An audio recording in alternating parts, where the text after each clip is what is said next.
Okay. Let's begin. Welcome to the inaugural Tech Talk 360 sponsored by AirPro Diagnostics. I'd like to thank Lonnie Margot and Michael Quinn for making Tech Talk 360 possible. Tech Talk 360's mission is to provide a learning environment around emerging technologies that will enhance consumer safety, workplace professionalism, and provide value for all industry segments. Tech Talk 360 will present the hot topics in the industry and the issues you need to be aware of. Our goal is to present topics that you won't normally see in other webinars. Tech Talk 360 webinars will be presented every other month. Before we get started, we need to read the antitrust statement. As participants in this meeting, we need to be mindful of the constraints of the antitrust laws.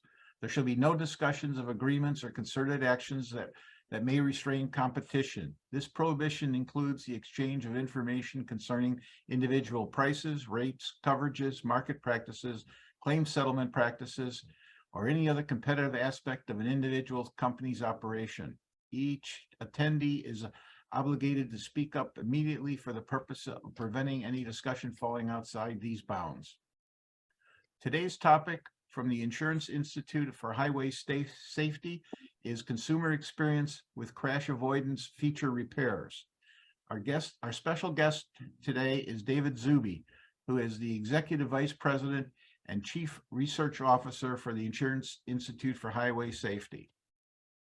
We'll get some more details about our guest speaker in a moment, but first I'd like to introduce our Tech Talk 360 hosts, Jordan Hendler and George Avery.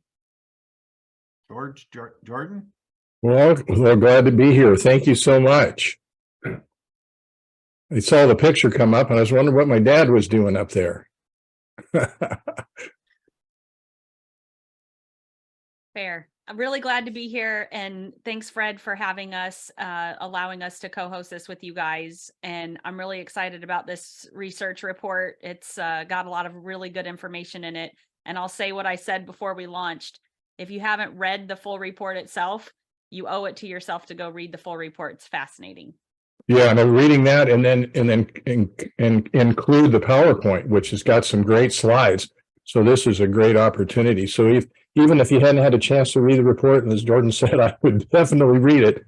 But being able to see this through the eyes of David and his PowerPoint, I think is going to be awesome. So thanks, Fred. Thanks for letting us be part of it, Fred. So we all go. You ready? All right. Well, thank you, sir. So Jordan, thanks. I'm looking forward to working with you. And I guess if we do a good job, we'll be able to. We'll do the next one, right? So as long as everybody laughs in the right places, that's good. There's no laughing matter when it comes to ADAS, that's for sure. And this is going to be a great opportunity. So one of the things that we're going to do, if you've been on Zoom calls, we certainly would like to get questions from the audience, but we're not going to take any questions live. And this, the reason probably is it burns a little extra time trying to connect and all those different things. So to ask a question, we disabled the chat feature. So you're going to use the Q&A feature. So Jordan, I'm sure there's a lot of folks that are familiar with the Q&A portion, but can you help us walk through just a couple of guidelines about with Q&A and how they come into us and how we ask the question? Sure. So the Q&A feature, which you can actually, I believe, even submit one anonymously, but we don't have to actually say who it's from, but you can just click the Q&A button on your Zoom screen there and it'll pop up the window. It will send us the question and we can even ask you back questions in there. So if you submit a question, watch that feature and see if we've responded with maybe even a follow-up or clarification need. And just so you know, we may not get to every question. If the question is really relevant to the material that Dr. Zuby is going over in that moment, we may interrupt. Otherwise, we're going to hold them to the end, let him get through all of the material. But if there is a clarification question, we may interrupt for that. And then again, we may not get to all of them, but we will do our best to do that. And George, I think we would be remiss if we didn't say a little bit about ourselves. Okay, let's start with the important host, which is you. Oh, well, I'm Jordan Hendler. I am the owner of Administrative Concepts, Inc. In Virginia. We actually were just hosting the entirety of the industry here near where IIHS is located in Virginia.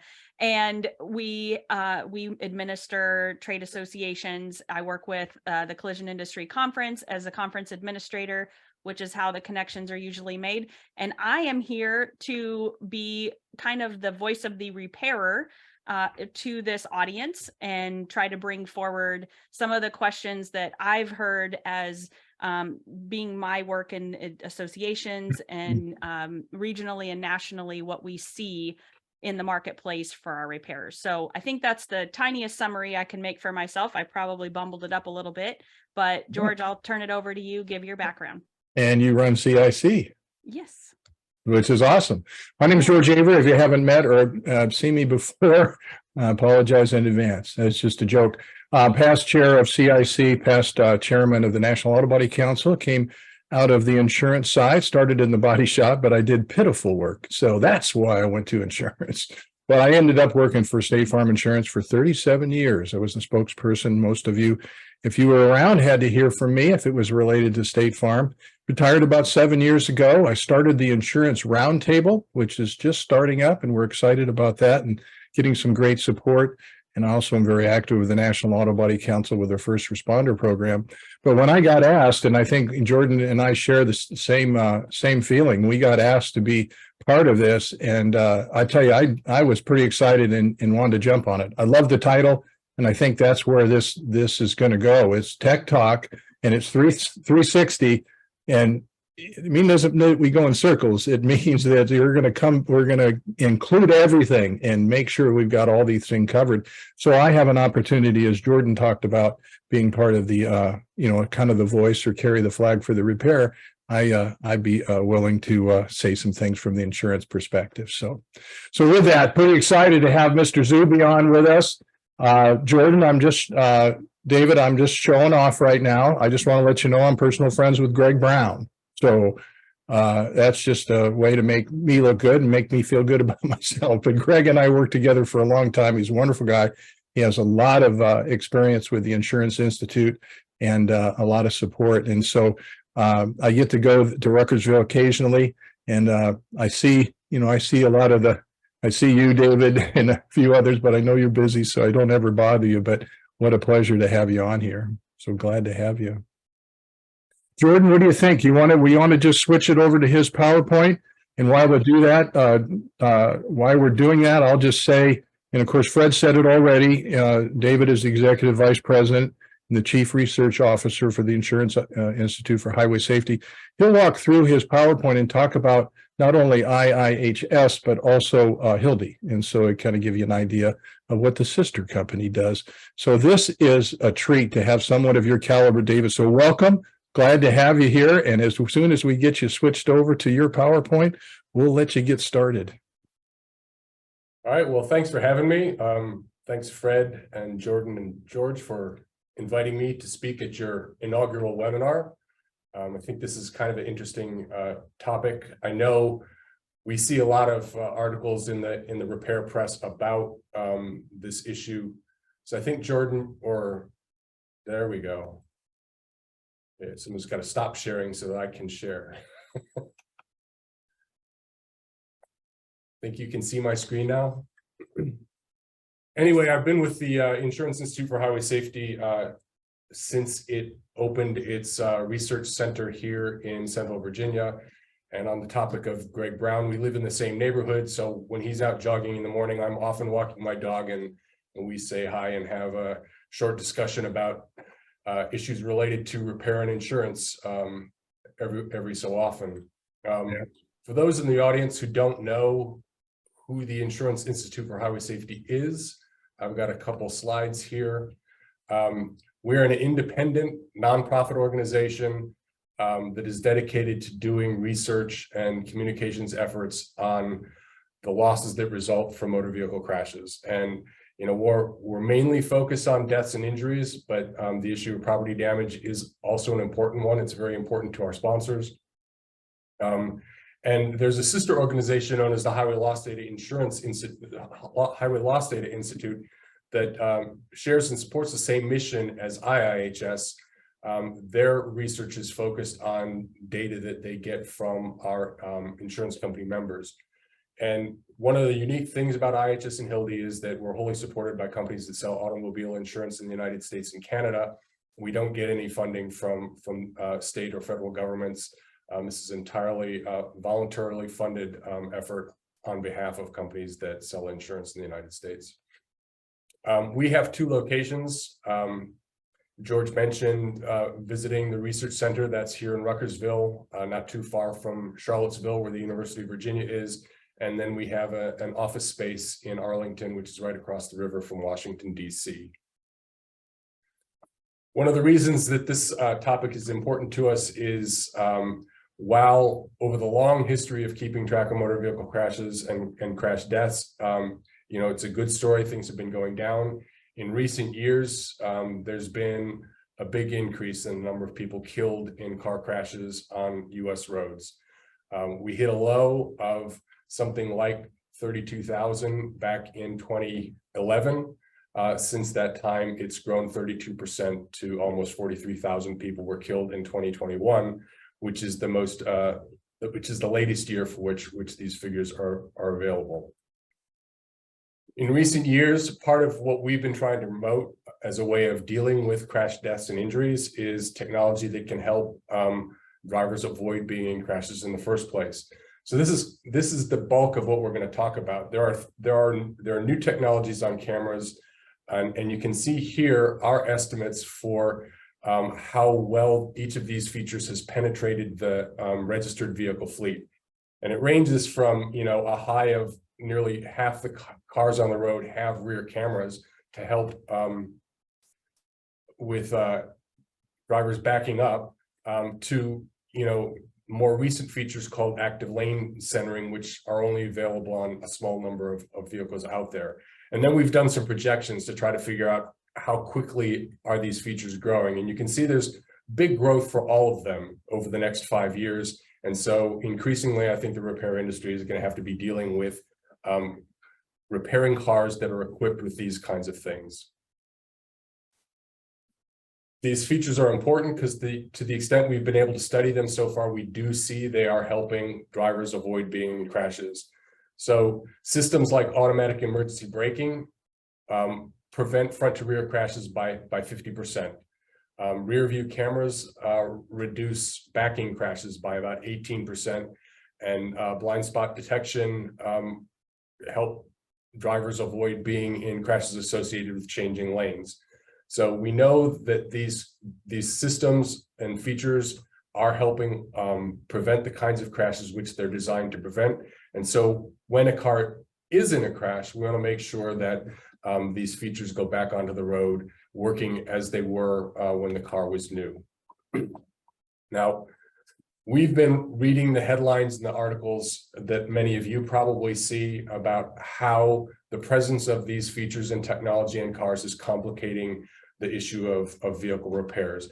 And there are concerns about the cost of these repairs and who's paying for them, the complication of the repairs, the extra time that it takes to conduct the repairs, and simply the fact that many of the repairs for similar features are different. So we're moving from a time when a metal fender could be treated the same regardless of what kind of car it was on, to a situation where a camera that's used to help a driver stay in the lane may need different treatment depending on whether it's a BMW or a Chevy.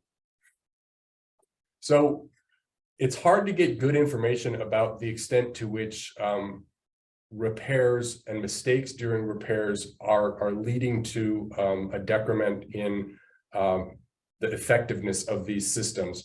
So one of the things that we tried to do recently was conduct a survey of owners of these vehicles and ask them whether or not they've ever had to have them repaired, and then what was their experience with that repair event. So we're asking how does the system get repaired? How much did the repairs cost? Who paid for the repairs when you had it fixed? And what were your experiences with that repair event? The survey involved 500 people, all who owned vehicles that had at least one of 3 different ADAS features. In particular, we're looking at front crash prevention, which is our term for forward collision warning with or without automatic braking. We also asked about blind spot detection. So those are the systems that have sensors pointing back into the areas that are not easy for the driver to see on his own to alert him of another vehicle's presence. And then cameras that are fit around the car to help make parking easier. About 70% of the sample was male, the rest were females. 85% of the people we talked to were the original owners of the vehicle that we asked about. And you can see that the bulk of people were between the ages of 35 and 64. And most of these are fairly new vehicles with, well more than a third being model year 2019 to 2021, and another similar sized amount for 2015 to 2018 model years.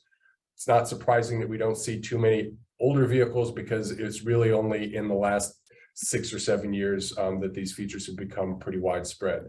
And then in some cases, the people who we're talking to gave us information about repairs addressing more than one of these features.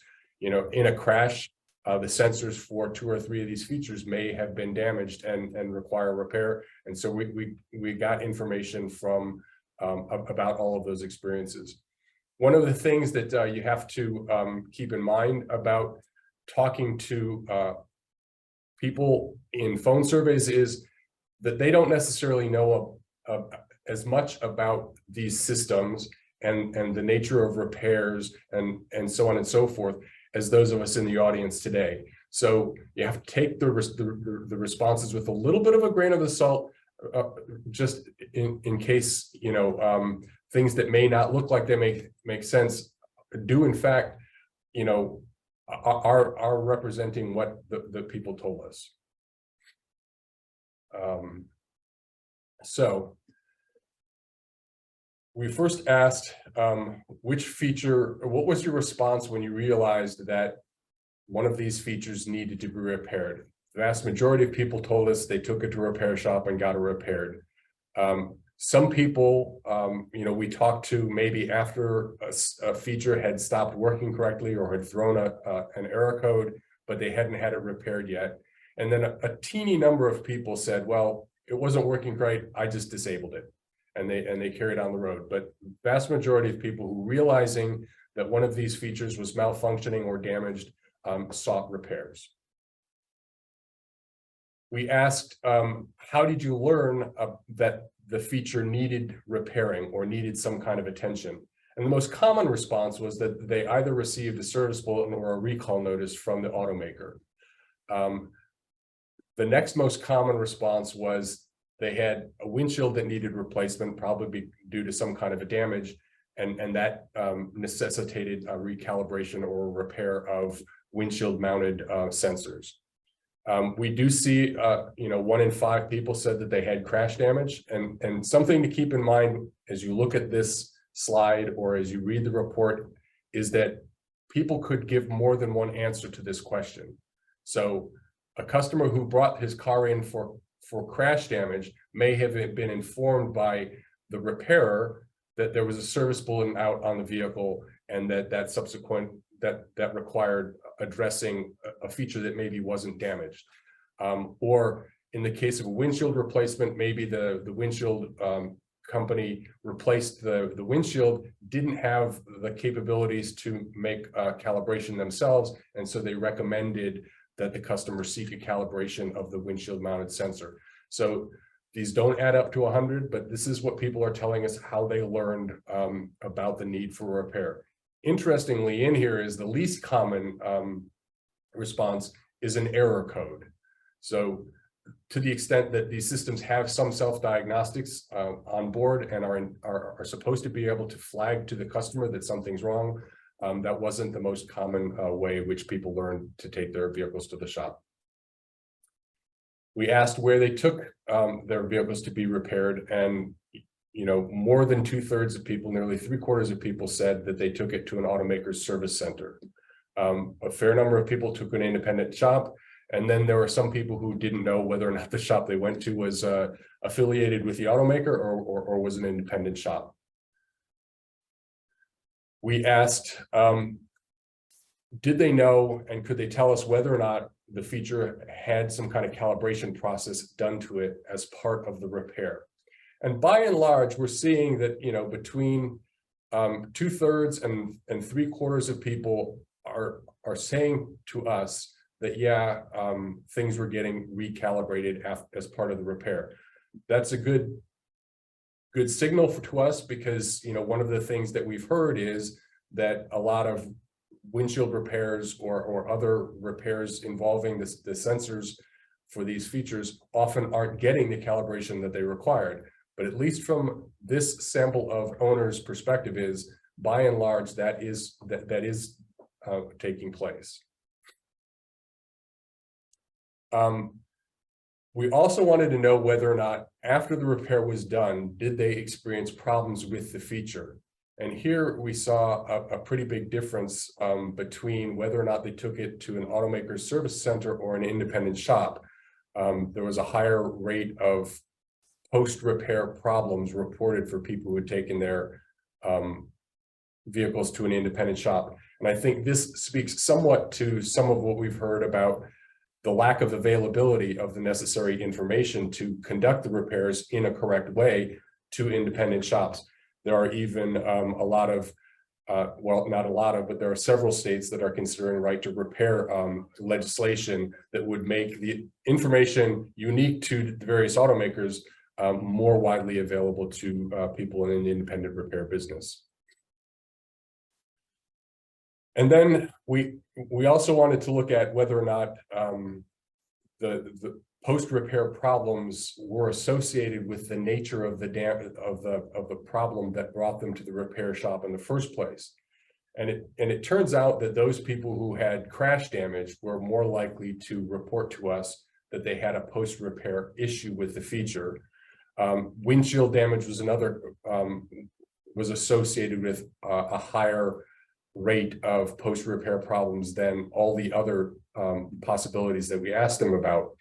And I think in the case of crash damage, this may reflect the fact that crash repairs have gotten complicated. There's not only the body and structure repairs that need to be taken care of, but now added on top of that is the repair of the ADAS system and possible calibration and scanning requirements. And maybe the information that repairers need to get this done is not fully available to everybody just yet. But more minor things like that didn't involve crash damage or windshield damage seem to not result in so many post-repair problems. For instance, someone may have brought their car in response to a service bulletin, and because the service bulletin was identifying a specific problem and the repairer knew how to deal with that service bulletin, the repair was conducted accurately. This kind of threw us when we divided the post-repair problem question by those who said their repair included calibration and those who said their repair didn't include calibration. We expected the data to go the other way. But in fact, we're seeing a higher rate of post-repair problems associated with people who told us that their repair included a calibration. So I think this probably speaks to the fact that the calibrations are complicated, and even when they're being carried out by the repair shop, they're not necessarily being done right.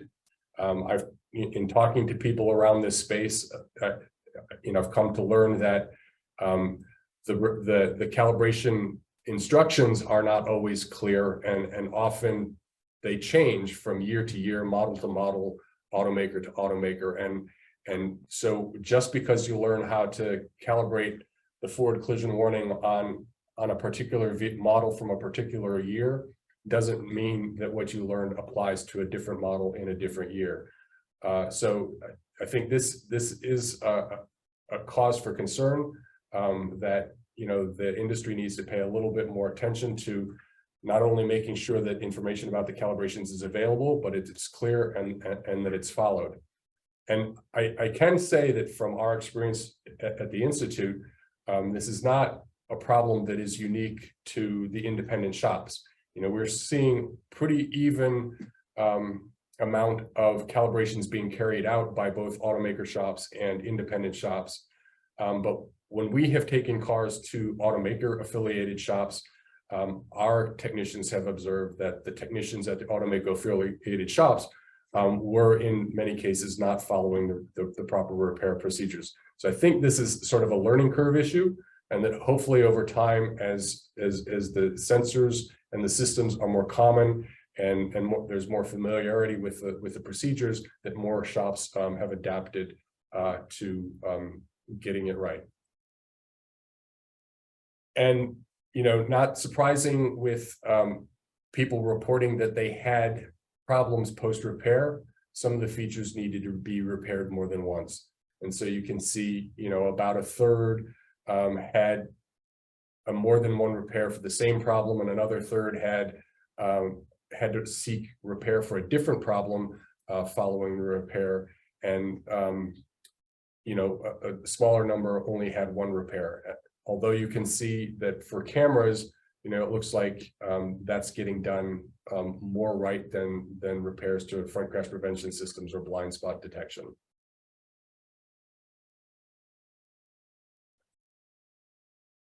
And then, despite the fact that answers to the questions that we asked that I've talked about so far, indicating that there are some, growing pains, some teething pains associated with getting these systems repaired, by and large, people are saying that after the repairs, their systems were working better.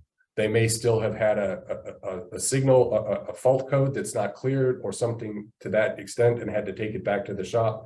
But they're reporting that from their perspective, the feature is working better than when they took it in.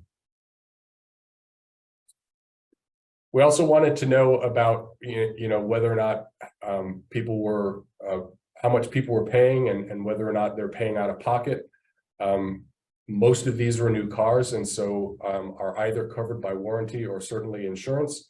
We're finding that, 3/4 of people are reporting that the repairs were completely covered or by insurance or warranty. And then another big chunk of respondents are saying that it was at least partly covered. When we asked about out-of-pocket costs, again, 3/4 or more were telling us it cost them less than $500 for the repair of the system. Although there are, a significant number of people who are paying out more than $1,000 to have these systems repaired. And then when we asked if, they thought that was a reasonable price to have to pay to have these systems repaired, we're seeing that, about half people are completely satisfied that the cost of repair seemed fair to them. And then another nearly half are saying they're reasonably satisfied. And then not too many people complaining about the cost to repair these systems. So, the post-repair issues that these people were reporting were more prevalent than we were expecting. Again, anecdotal evidence from our lab is that usually these things get done correctly when we take cars in to have things fixed. But, at least 50% of the people in this survey said that, they had post-repair problems. We know that the availability of these features and the presence of these features in the vehicles on the road is growing.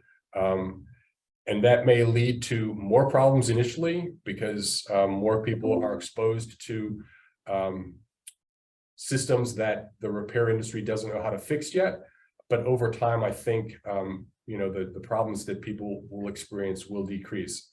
And I use as an example a study that we did when Ford launched the aluminum bodied F-150. We originally saw that the cost to repair the F-150 compared to its steel bodied counterpart was higher, and that it was taking longer for these vehicles to get repaired. But we've repeated that study 3 times since we initially did it, And in the most recent update, we do see that there's now no difference between the aluminum bodied F-150 and its older counterparts. So we think it just takes time for these new issues that need to be addressed in the repair industry to be fully addressed. There is a little bit of concern that if consumers continue to experience frustration with things not being repaired properly, that may lead to less interest in getting the technology on board the vehicles, which would be unfortunate because, as I said at the start of this talk, the technology is helping people avoid being in crashes. And so from our perspective, a safety organization, we'd like to see, more cars equipped with it. But I think trying to understand the reason for the high rate of repairs is something that needs to be studied a little bit more. The people couldn't explain exactly to us what was going on. And, part of it, I suspect, is growing pains, but part of it may be, things that can be addressed by the auto industry in terms of simplifying the repair process, for instance. And making sure that the information about how to properly repair these systems is readily available, not only to repair shops in an automaker's network, but also the repair shops that are doing work for people outside that network. And as I mentioned, the self-diagnostics could be improved. We do know that the systems will declare to the owner a malfunction, but that was not the most common. In fact, it was the least common way that people learned they needed to take their car to the repair shop. So we think that there's something that the auto industry can do to design these systems in a way that they'll recognize that there's a problem and alerting either the customer or a repairer that more needs to be done in order to put this system back into proper functioning condition.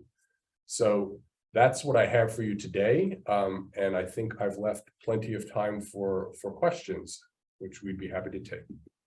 Yeah, and we'll, so if you have a question, you can go ahead and use the Q&A. Jordan, I had one I wanted to jump out with. So, and I'm trying to tread lightly here, but, you mentioned, David, you mentioned the F-150 when it was aluminum. And, I can name a number of things, years ago, the Lumina van, that had SMC, when that first happened, the repair, it was, people, I was working on the in claim side and, hey, these guys want twice as much. And I don't, what are we doing here? And then another shop goes, no, there's no difference in anything else. It's fine. Material might be an issue and so on. And then, of course, you don't hear a word about it because I'm not sure there's a Lumina van still out there. But the F-150 is another good example. And the reason I bring that up is because insurers get beat up, and sometimes rightly so, but get beat up to say, wow, they won't pay for this stuff, or they won't pay what I want. Well, I'm sure, and this is where I'm getting a little nervous now saying this, but the same thing happened with the Lumina van. It sounds like the same thing happened with the F-150. The insurers went, wait a minute, is it different, or is it just the same, is it really that big of a deal? Because we're getting mixed messages from the repair facilities. Some say it's not a problem. Others say that I need twice as much money. And I know we're not talking about money, but I just want to mention that as an insurer, sometimes you end up wrestling with a wide swath of charges. And, and then if I tell the repair industry, which has happened a lot, you say, hey, this guy wanted this. Well, that's ridiculous. That repair is out of line. Well, he might be, but I got a customer and I'm faced with this guy. So do you see perhaps that the ADAS would settle down much in the same way you described the F-150? Or do you think it's changing so quickly that it's the tail's longer to get that fixed or to get it calmed down? So I think you raise a good point that I think it will settle down. I think eventually insurers, repairers, and the customers will understand this technology well enough that these things get dealt with more smoothly and in the correct manner. But it may take longer than it took for the F-150, simply because there is a lot of variation from automaker to automaker, and there are new features being added every model year, right? You know, the rear cameras, for instance, were required by regulation for all vehicles built after May of 2018, I think it was. So those have been around quite a long time, but something like a system that can follow the lanes is pretty new still, right? If you're shopping in the luxury car market, it's pretty easy to find. But if you're on the receiving end of crashed cars, you're not going to see many cars that have Cadillac's Super Cruise, for instance, or Tesla's Autopilot, because they make up a relatively small number of cars on the road. So it may take more time, but I think I have faith that things will get addressed over time. I think the other thing that you mentioned there that I hadn't thought about is, you know, there's obligation on the part of the automakers to make the repair processes as simple and well understood.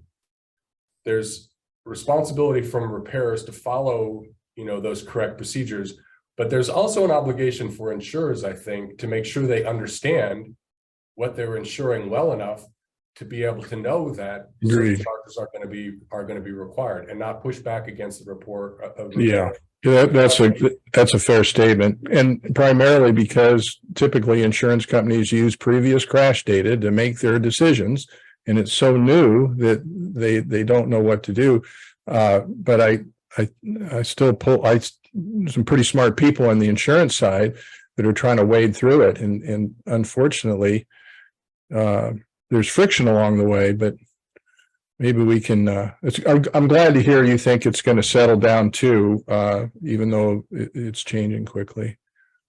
So I'll jump into George, because we do have multiple questions, and I actually have one that's going to go backwards, but I'll tail on to what you guys were just talking about. I think both the insurance side and the repairer side suffer from some people know what they're doing and some people don't have a clue, or they have just enough clue to be dangerous. And I think that there is a huge heavy lift in the amount of education and tooling on the repair side that needs to happen for any consistency to take place to see these numbers changing. I think that I know of even dealers struggling with performing calibrations and diagnostics, which actually leads me to the first question that I have, and we have multiple audience questions too, which is great. So on one of the slides, you were asking about, you know, calibrations being included on the first part of the repair. Do you think that there is a lack of understanding, and maybe this is a hurdle in, you know, talking to a consumer who may not know the difference? Could they have confused what they saw as a diagnostic scan versus the actual calibration being done to the vehicle? Yeah, that's definitely a possibility. So when we asked, did the system need to be calibrated as part of the repair? If they answered yes, we don't know why they're answering yes. It may have been the word calibration on the bill that they got back. It may be that the repairer said, I've got to calibrate this before I turn it over to you. Or maybe there is some confusion between diagnostic scans and calibrations themselves. George, do you want me to just continue on with, we've got a few questions in here. And I know going back also, just to clarify one of the points too, this question came up when you were showing the 3 different possibilities, you know, blind spot, the forward facing, and in the scenario where blind spot detection, this is the question: what scenario for blind spot detection is affected by a windshield replacement? Yeah, I don't know that. Or was that just part of the whole overall questions? Yeah, again, so windshield replacement, in my understanding, generally shouldn't affect a blind spot system. To the extent that we got some respondents saying, you know, I had windshield replaced and that required calibration of my blind spot. I don't know why that got said, but I think the bulk of the people who told us they sought repairs because of a windshield replacement, we're probably talking about either the front crash prevention or other camera mounted in the area of the windshield. So Jordan, with you on, and this is the magic of, or the cool thing about having both of us on here. So one of the questions, and this is what I'm going to ask you, kind of talks about, I've seen it before. It's like, well, the reason that shops are not doing the calibrations is because they're not getting paid for it. So that's why there's that problem. So I guess my question, Jordan, is it fair to say, it's like, unfortunately, I've gone in for some medical procedures, and I'd certainly hate to have a doctor go, well, when I was in there was a couple of things I needed to do, but they don't pay for that, so I didn't do it. And I'm thinking, well, I would like you to do it, and then I'll pay, or, that kind of thing. So is that really out there to where, because really the purpose of insurance is to substitute a small known loss for an unknown large loss. And one of the things that, that happens is you got a contract and you pay by the contract. If there's something not covered in the contract, you have to pay the difference. And we all have been down that road. Now, I know a couple of you out there are just going, oh, George, Jiminy Christmas. You realize that isn't as easy as it sounds. And I devastate my customer, making them pay and all those different things. But are we really in a situation where somebody is not going to fix it? Yes. That was the question here. So yes, it is happening. In fact, I just had this conversation this same day last week with a repairer who was struggling with an OE procedure. If it's not going to be covered by the insurance, that they were like, well, it's not on the insurance estimate. We're not going to do it. It seems ridiculous, was actually the line they used, which my personal viewpoint is that is not a way to do business. And I would assume that their garage keeper insurance company would not take kindly to that if they're ever found out in court that they were not following repair procedures, and even knowingly. But I do know there is a huge cross section in our industry of I believe there's almost, in these scenarios, if we're talking specifically ADAS, 3 different types of shops. There's the shops that either use a tool, AirPro, we're going to push our sponsor here. They're utilizing AirPro to do it. They're hooking up, in many cases in that scenario, to an actual OEM tool. And they're making sure that not only have they run the diagnostics pre-repair, they're doing the diagnostic and calibrations properly during repair, and they're doing, that post-repair closeout, making sure that everything's working properly, so that those people are not the statistics we're talking about. So that's the shop 1. Shop 2 is, they hook it up to just aftermarket scan tool on the pre-scan. They're doing that part. Whether there's an issue, they'll deal with it likely at the post-repair point, which like we heard from one of our attendees at CIC, they're showing up on supplement 2, 3, 4, 5, and he did that really dramatic all the way to supplement 10. Like, why would that be on supplement 10 when you would have known if you blueprinted the repair on the front end? So that secondary group are the folks that I feel like are just reactive to an issue or a comeback from a customer. And that's, I think, what we're seeing characterized here in this whole study. And then there's the third type of repairer who is, flying by the seat of their pants. They're not hooking them up on the front end. They're not hooking them up on the back end if it seems like it's fine, or they'll just wait for the customer to bring the car back and say, hey, my, X system is not working. And I do think that there are those 3 types of repairs, and repairers, I believe, would come back and say there are those same different grades of response that they're getting from, insurer pay is becoming an issue, where you can get an educated insurance company representative who's, I understand, I see that you have the documentation, I see that you did it all, it's fair to be compensated for it, and it's not an issue. And then you get all the way to, well, it's only recommended, so you shouldn't have to do it. We're not paying for it. The customer is going to be on their own. And I think in those direct repair models of shops, that becomes such a huge issue. And I didn't mean to take on for so long, but I do think it's both sides of the fence. having a huge problem in grappling with this as an issue when it's coming at us nonstop, all sides of every segment. So one thing to keep Go ahead, in Dave. mind with respect to those sequential supplements is that when you're running the series of diagnostics, depending on how the automaker has set it up, the system may not be able to see certain problems until the lead problem is fixed.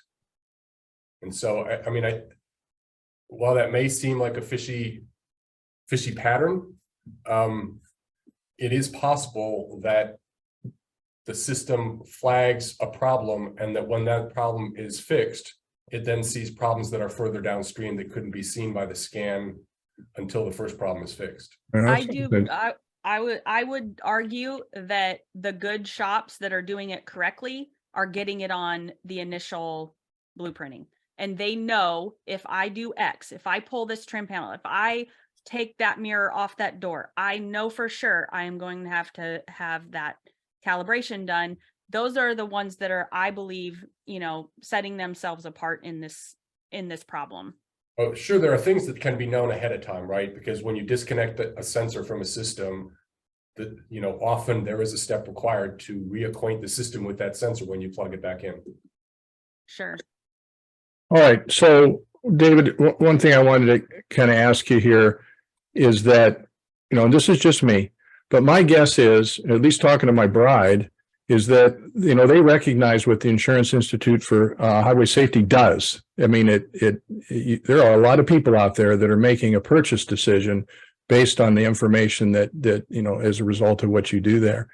And so having this report come out, which, there's a few things in there that gets a couple disciplines attention, which is wonderful.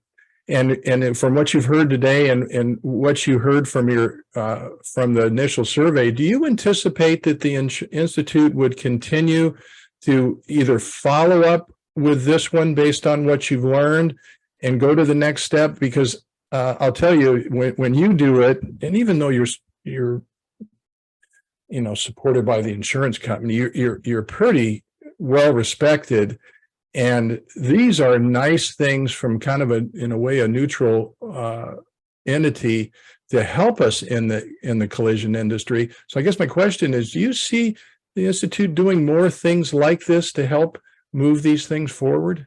Yeah, we intend to continue studying this issue. Okay. And try to understand both the extent to which there is a problem and what can be done to address that problem.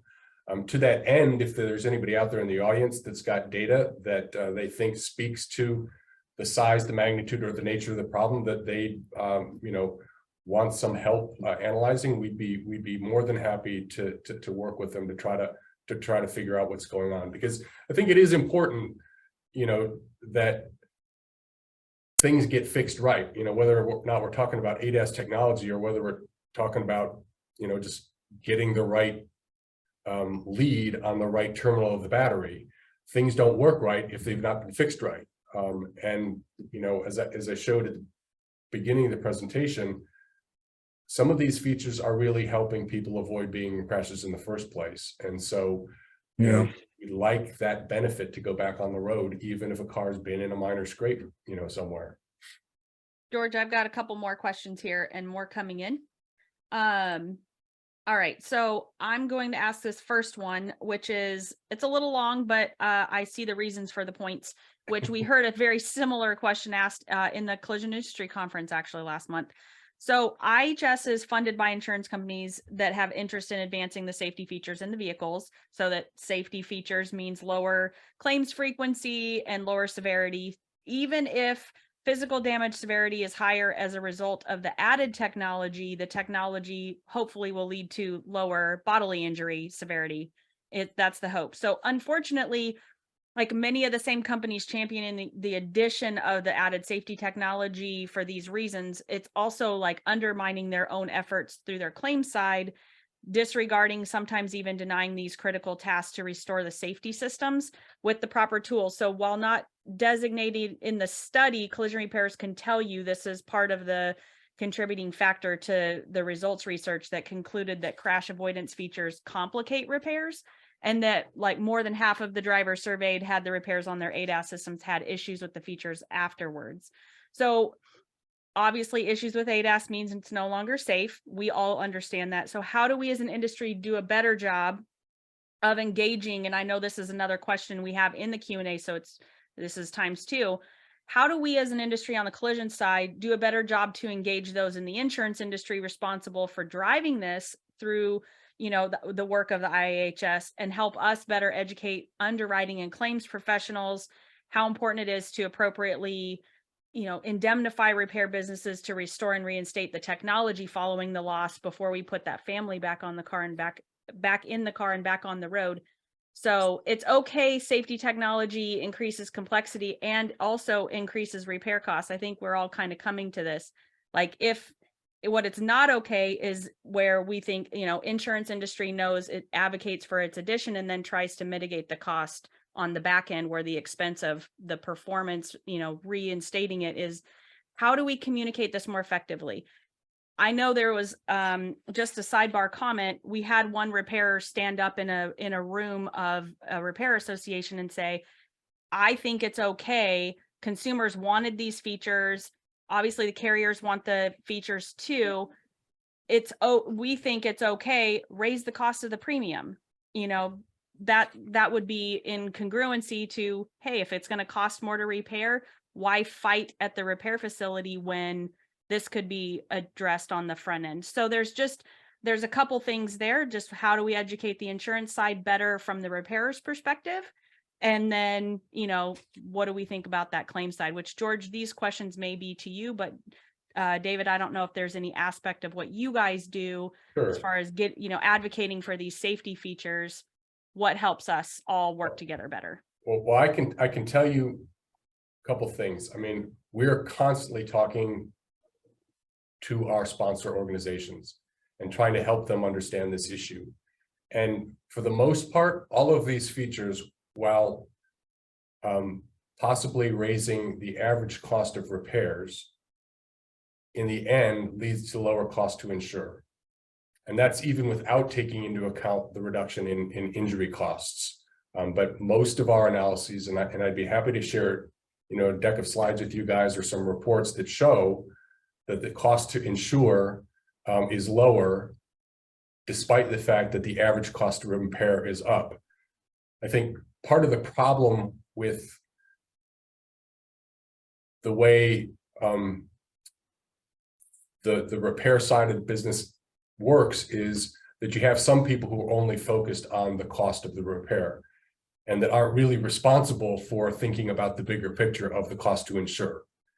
And you know, we try to talk to that audience as often as we do and explain what's going on, and that they shouldn't be concerned about the higher cost of repairs as long as it's coming out in the wash of lower cost to insure.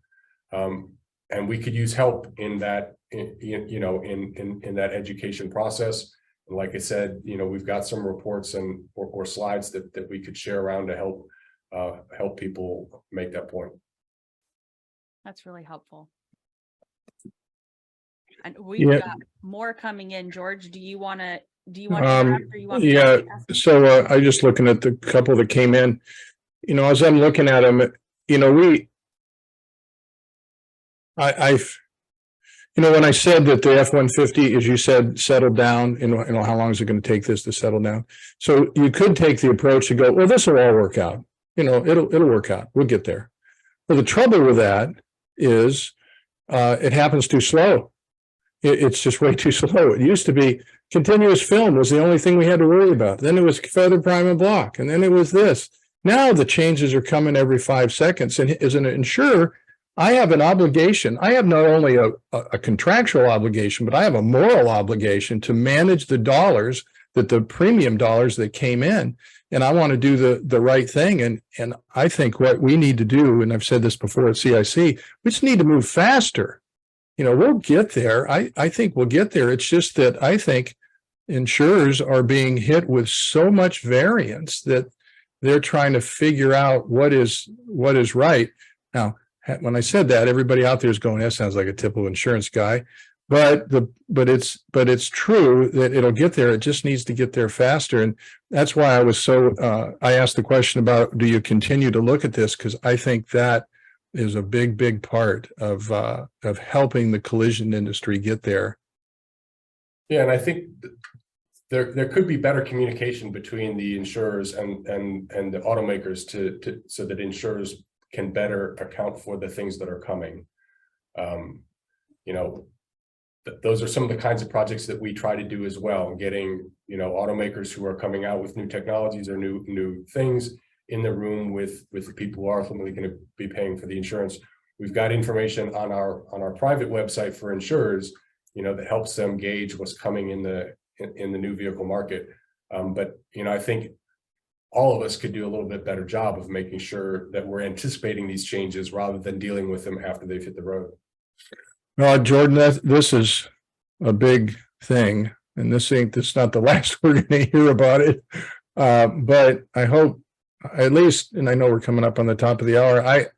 I got to tell you, David, I appreciate you being on and the comments that you've made and what the Institute does. And I just would like to, you know, move on. And I think your offer, or, you know, hey, if you got data, if you got information, let us know. We'd like to fix that. So I appreciate it a lot. And maybe we could have you back, especially if we get more detail about what you found out. Because I tell you, I think myself as on the insure side and repairers, I think looking at that report is valid, and it's an eye opener in some respects, and it gives you a track to run on. And I just want to thank you for doing it. I think that was great.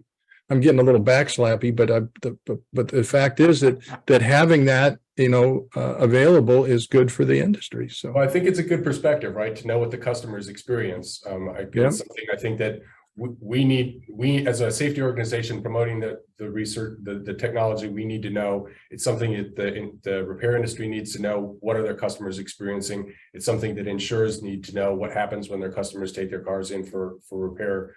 And so I'm glad we did the work, and I'm super glad that you guys are finding it useful. Yeah, thank you. Could you stop your screen share for me, and we'll just oh yeah, sorry about that. That's okay. No, it's been great, and then that way people have a way to follow what you guys do. Appreciate that. And then I'll just throw up our slide here, George, so that we can close it out. Let people know to save the date. On July 26th we'll have the next one, 2 p.m. Eastern. And so watch your emails, watch your calendars, or mark your calendars, watch your emails. And Fred, I know you've got your email up here, and I really just want to echo my appreciation for all of this, just from the information, the data, and everything. I think these are helpful tools for both repairers, insurers, and every segment to use. And we want to thank you, David. Thank you, George. Thank you, Jordan. And thank you to all the people that attended. I hope you found this to be informative, and you have a great day and be safe. Thank you. Thank you, everybody. Thank you.